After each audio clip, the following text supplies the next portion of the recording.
മക്കളുള്ള വാപ്പമാര് കേൾക്കുക. ഏതെങ്കിലും ഒരാൾ പറയാണ്, ഇത് നിങ്ങളുടെ മോനല്ലേ, വലുതായി വന്നാൽ നിങ്ങൾക്ക് ഉപകാരപ്പെടുമല്ലേ എന്ന് പറയുമ്പോ ചില വാപ്പമാര് പറയും, ലാ, ഓനെ കൊണ്ട് ഉപകാരം കിട്ടുമെന്ന് എനിക്ക് തോന്നുന്നില്ല.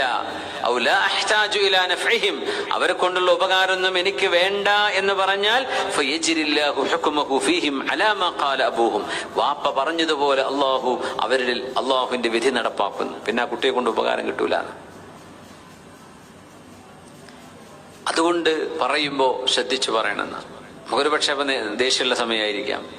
ഉപകാരപ്പെടും, എന്റെ മക്കൾ നന്നാവും, അവര് നല്ലവരായി വരും, പഠിച്ചുഷാറാകും എന്ന് തന്നെ പറയണം. കാരണം അന്നൽ ബലാഅ മുവക്കലും ബിൽ മൻതിഖ്, പരീക്ഷണം മനുഷ്യന്റെ വാക്കുമായി ബന്ധപ്പെട്ട് കിടക്കുകയാണ് എന്ന് മഹാനായ അല്ലാമ ഇബ്നു കസീർ റഹ്മത്തുള്ളാഹി തആല അലൈഹി